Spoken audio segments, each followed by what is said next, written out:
2022년 1월 17일 선목교회 큐티 방송입니다. 기도로 나아갑니다. 좋으신 하나님, 오늘도 말씀 가운데로 인도하심을 감사합니다. 말씀으로 시작하는 하루가 복됨을 깨닫게 하시고 날마다 말씀의 자리에 참여하는 우리가 되게 도와주시옵소서. 오늘도 말씀과 함께 주님과 동행하는 시간이 되기를 원하오며 예수님의 이름으로 기도합니다. 아멘. 오늘 말씀은 창세기 7장 1절에서 24절입니다. 여호와께서 노아에게 이르시되 너와 내 온 집은 방주로 들어가라. 이 세대에서 내가 내 앞에 의로움을 내가 보았음이니라. 너는 모든 정결한 짐승은 암수 7씩 부정한 것은 암수 2씩을 내게로 데려오며 공중의 새도 암수 7씩을 데려와 그 씨를 온 지면에 유전하게 하라. 지금부터 7일이면 내가 40주야를 땅에 비를 내려 내가 지은 모든 생물을 지면에서 쓸어버리리라. 노아가 여호와께서 자기에게 명하신 대로 다 준행하였더라. 홍수가 땅에 있을 때에 노아가 600세라. 노아는 아들들과 아내와 며느리들과 함께 홍수를 피하여 방주에 들어갔고 정결한 짐승과 부정한 짐승과 새와 땅에 기는 모든 것은 하나님이 노아에게 명하신 대로 암수 2씩 노아에게 나와 방주로 들어갔으며 7일 후에 홍수가 땅에 덮이니 노아가 600세 되던 해 둘째 달 곧 그 달 11의 날이라. 그날에 큰 기품의 샘들이 터지며 하늘의 창문들이 열려 40주야를 비가 땅에 쏟아졌더라.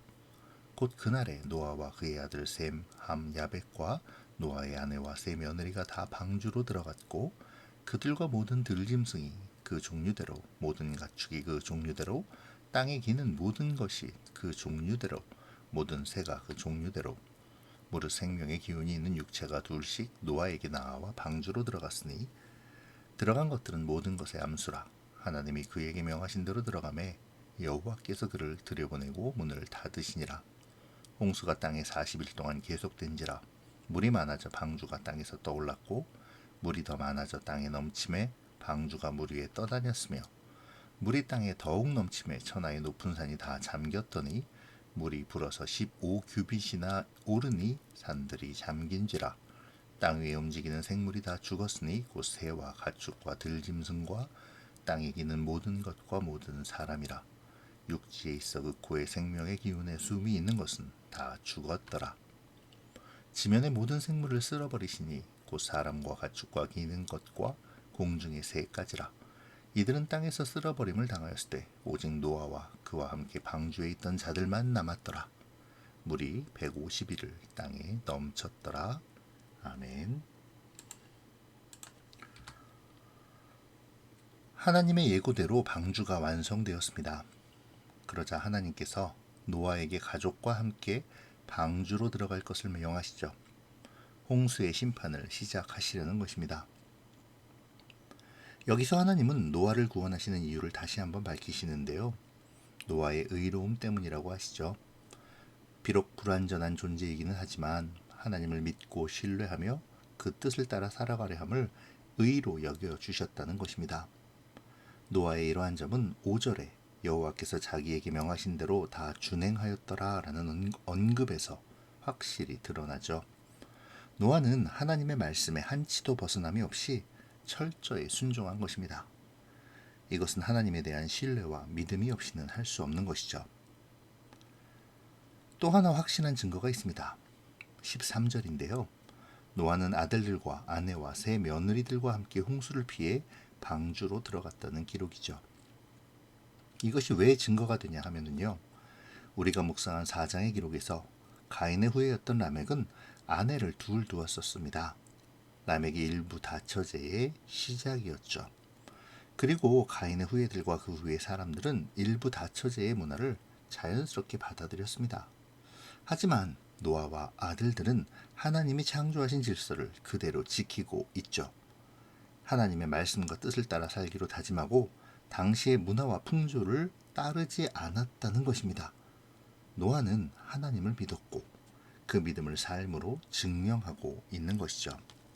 하나님께서 그를 의롭다고 말씀하시는 충분한 이유가 여기에 있습니다. 하나님은 홍수를 내리심에 앞서서 노아에게 7일간의 여유를 주시며 이 기간 동안 모든 짐승들을 방주에 태우도록 명하시죠. 그리고 하나님의 말씀대로 각기 남수의 모든 짐승들이 방주로 찾아옵니다. 그리고 7일이 지나자 모든 짐승들이 방주에 들어왔고 노아와 가족들도 방주 안으로 들어가죠. 그리고 하나님은 방주의 문을 닫으십니다. 하나님께서 방주의 문을 닫으셨다라는 의미는 하나님께서 전적으로 이 방주와 홍수의 사건을 주관하시며 또한 그 안에 있는 노아와 가족들을 보호하시고 지키시며 하나님께서 보내신 모든 짐승들을 보존하심으로 하나님의 창조의 세계를 보호하시고 보존하시며 이어가시겠다는 하나님의 의지를 나타내고 있는 것이죠. 동시에 하나님께서 허용하신 은혜와 구원을 받을 시기가 지나고 난 뒤에 일단 문이 닫히고 난 다음에는 밖에 있는 자들에게 더 이상의 기회가 없음을 교훈하는 것이기도 합니다. 홍수가 시작되었습니다. 40일 동안 쉬지 않고 비가 내리죠. 이는 하나님께서 궁창 위의 물, 곧 하늘 위에 덮여있던 물을 터뜨리시고 땅의 지하수를 범람케 하심으로 땅의 모든 것을 잠기게 하신 것인데요. 40일 만에 땅의 모든 것이 잠겼다면 해발 5,100m의 산이 잠기는 것으로 계산해도 시간당 약 5,300mm, 약 5.3m가 잠길 정도의 비가 40일 동안 쉬지 않고 내렸다는 것을 의미합니다. 시간당 100mm로 하루만 와도 홍수가 나는 것을 생각해 본다면 실로 엄청난 물폭탄이 온 지구상에 쏟아져 내린 것이라고 할 수 있죠. 이로 말미암아 천하의 높은 산이 잠기고 또 그 산 위로 15규빗, 약 7m의 물이 더 차오릅니다. 그렇게 150일간이나 모든 땅이 물에 덮여 있었죠. 그리고 그러므로 말미암아 결국 땅 위의 사람들과 모든 생물들은 다 죽게 되었습니다. 오직 노아와 그의 아내 그리고 세 아들과 세 며느리만이 남았죠. 하나님은 이 남은 자들을 통해 하나님의 역사를 다시 만들어 가실 것입니다.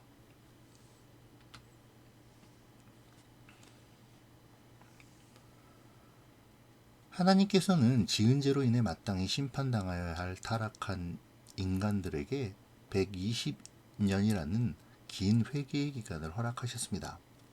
그리고 노아를 통해 방주를 만들게 하심으로 심판이 이루어질 것을 보여주셨죠. 그리고 그 기간 속에 꽤 오랜 기간을 노아를 통해 방주를 짓는 모습을 보이게 하셨습니다. 사람들은 그 지어져가는 방주를 보며 심판이 있음을 깨달아야 했죠. 하지만 그들은 자신들이 해왔던 죄악 속에서 방탕하며 멸망의 길을 따라갔습니다. 노아의 방주의 시간은 그들에게 있어서 회개하고 돌이킬 것을 촉구하는 회개의 시간이었습니다. 하지만 그들은 회개를 거부하고 자신들의 즐거움과 쾌락을 좇아 죄악에서 돌이키려 하지 않았죠.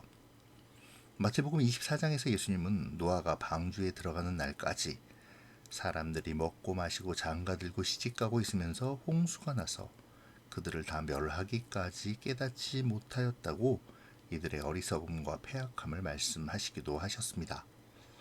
아마도 이들은 방주를 짓고 있는 노아를 이해하지 못했을 것입니다. 어쩌면 오히려 노아를 손가락질하고 조롱했을지도 모르죠. 방주가 완성되었습니다. 이제 이들에게 마지막 기회의 기간인 7일이 주어졌습니다. 7일 동안 세상의 모든 짐승들이 암수 짝을 지어 방주 앞으로 몰려오죠. 여러분 한번 상상해 보실까요? 세상의 모든 짐승들이 방주 앞에 길게 줄지어 서서 방주의 문을 통해 차례로 들어가는 모습을 말이죠. 이것은 굉장한 장관이었을 것입니다. 사람들 역시 이 모습을 보았겠죠.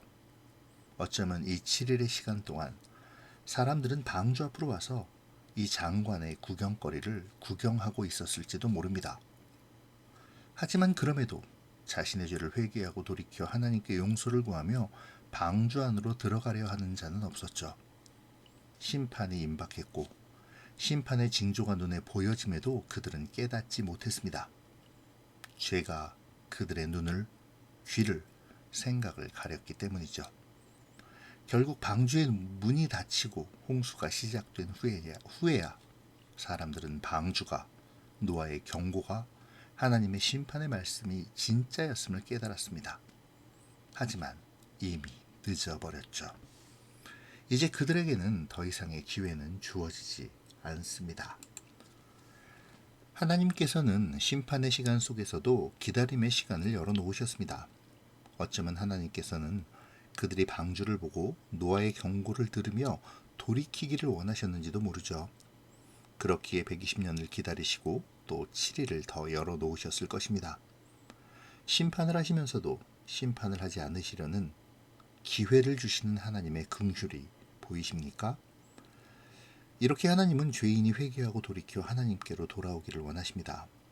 그리고 돌이킬 기회와 시간을 주시죠. 하지만 그 시간은 영원히 주어지지는 않습니다. 홍수의 심판이 반드시 일어났듯 반드시 최후의 심판도 일어날 것이죠. 오늘 내가 회개해야 할 죄악은 무엇입니까? 떠나야 할 죄의 자리는 어디인가요? 하나님의 긍휼하심과 오래 참으심이 끝나기 전에 우리는 돌이켜야 합니다.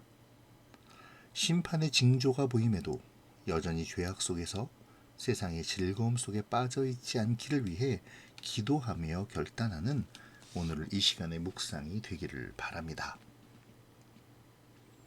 오늘 본문 1절은 하나님이 노아를 택하셔서 구원하시고 그를 통해 하나님의 창조세계를 보존하시는 이유에 대하여 다시 한번 강조하는데요. 그것은 노아의 의로움 때문이라고 말하죠. 이미 하나님께서는 지난 6장에서 노아를 소개하며 노아가 의인이자 당대의 완전한 자라고 선언하셨습니다. 그리고 오늘 첫머리에서 다시 노아의 의로움을 강조하시는 것이죠. 이는 노아가 하나님 마음에 합한 사람임을 분명히 보여주는 것입니다. 그리고 그렇게 하나님께 합한 자가 될 수 있었던 이유는 그가 하나님의 말씀에 순종하였기 때문이라고 보여주시죠. 지난 토요일에 묵상한 바와 같이 바울은 이신칭의로서 하나님의 의에 대하여 설명하였었는데요. 하나님을 믿는 것을 하나님은 그의 의로 여겨주신다는 것이죠. 아브람도 역시 하나님을 믿는 믿음으로 하나님으로부터 의롭게 여김을 받았었습니다. 그 믿음에 대하여 오늘 본문은 구체적으로 알려주죠. 노아의 행위를 통해 그리고 노아의 가족들을 통해 우리에게 교훈합니다. 5절에서 노아는 하나님의 말씀을 다 준행하였다고 기록하죠. 이와 같은 구절이 사실은 6장 22절에도 기록됩니다. 이것은 하나님의 말씀하신 것을 오늘 본문에서의 7일뿐 아니라 하나님께서 노아에게 찾아오셔서 방주를 지으라고 명령하신 때부터 지금까지 다 준행하였다는 것을 의미하죠. 노아는 하나님을 믿었으며 그 믿음을 하나님의 말씀을 신실하게 준행하는 것으로 증명한 것입니다. 성경은 노아가 몇 년 동안 방주를 지었다고 구체적으로 명시하지는 않습니다. 그럼에도 우리가 예측해 본다면 실제로 노아가 함을 낳았을 때의 나이와 홍수가 시작했을 때의 나이를 조합하여 100년보다는 적었을 것이라고 추측할 수 있죠. 그렇다 하더라도 노아가 그 거대한 방주를 지었다는 것은 꽤나 오랜 시간이 걸렸음을 부인할 수는 없습니다. 그 시간 동안 사람들은 노아를 어떻게 생각했을까요? 이것은 우리의 묵상에 있어서 꽤나 중요한 문제이죠. 왜냐하면 세상의 조롱과 세상의 시선에도 아랑곳하지 않고 하나님의 말씀을 따라 순종하며 묵묵히 자신의 사명을 감당한 것의 증거이니까요. 왜 노아가 하나님의 마음에 합한 사람이 되었을까요? 세상의 조롱에도 세상의 손가락질에도 오직 주님만을 바라보며 주께서 명하신 말씀을 준행하였기 때문입니다. 생각해 보시죠. 사람들은 조롱합니다. 묵묵히 거대한 방주를 만드는 노아를 보며 미쳤다고 손가락질하죠. 비는 올 생각이 없습니다. 거대한 방주가 거의 완성되어 감에도 비는 오지 않죠. 어쩌면 하늘에 구름 한 점 없었을지도 모릅니다. 노아의 홍수를 만든 비는 수증기가 올라가 구름이 되고 비가 되는 그런 일반적인 비가 아니었으니까요. 그렇기에 사람들의 조롱과 손가락질은 더욱 심해졌겠죠. 그럼에도 노아는 방주를 만드는 일을 멈추지 않습니다. 오히려 하나님의 심판의 메시지를 전하며 경고했을지도 모르죠. 여튼 노아는 오직 하나님만을 바라보며 하나님의 말씀을 따르고 있음을 볼 수 있습니다. 노아의 의로움을 증명하는 또 한 구절이 있죠. 아까 언급한 13절의 기록입니다. 가인의 후예였던 라멕으로 말미암아 세상은 더욱 문란해졌고 일부 다처제는 힘 있는 자들의 상징처럼 되어버렸습니다. 세상의 문화와 풍조는 이미 타락할 대로 타락해버렸죠. 노아는 그러한 세상과 타협하지 않습니다. 세상의 풍조를 따르지 않고 오직 하나님이 정해주신 창조의 질서를 따르죠. 이것이 노아의 믿음입니다. 자, 이 시간 하나님 마음에 합하는 삶에 대하여 묵상해 보시죠. 하나님께서 의롭다 여겨주시는 삶은 무엇일까요? 우리는 세상의 풍조와 문화 속에서 하나님을 향한 마음과 믿음을 지키고 있습니까? 어떤 상황에서도 설사 세상의 조롱과 손가락질을 받으면서도 하나님의 말씀대로의 삶, 하나님이 원하시는 삶을 살고자 노력하고 있습니까? 내가 지키는 삶의 소망이 보여지지 않는다 하더라도 나는 하나님의 말씀을 믿으며 나의 사명을 감당할 수 있습니까? 오늘 본문은 그러한 믿음의 삶을 통해 하나님의 의롭다 여김을 받으며 더 나아가 하나님의 역사에 남은 자가 될 수 있음을, 그렇게 하나님의 지키심의 은혜를 얻을 수 있음을 말해줍니다. 더 나아가 하나님의 보존하시고 회복하시는 위대한 역사의 일꾼으로 사용되어지는 축복이 있음을 알려주죠. 이 시간 우리의 묵상이 우리의 믿음을 점검하게 하고 증명하는 삶을 살기를 결단하게 하여 하나님의 남은 자가 되는 은혜의 축복을 소망하는 그러한 귀한 시간이 되어지기를 바랍니다. 기도로 마치겠습니다. 좋으신 하나님, 홍수 심판의 시작점에서 노아의 삶을 바라보게 하시니 감사합니다. 오늘 노아의 믿음의 삶이 무엇인지를 들여다보며 우리도 그 믿음의 삶을 살도록 다짐하고 결단하게 하여 주시옵소서. 심판의 시간 속에서도 긍휼의 시간을 열어두시고 기다리시는 주님의 은혜를 기억하게 하시고 죄악에서 떠나 세상의 풍조를 멀리하며 무엇보다 하나님의 말씀을 준행하는 자가 되므로 남은 자의 기쁨을 누리는 우리가 되게 하여 주시옵소서. 감사를 드리며 예수님의 이름으로 기도합니다. 아멘.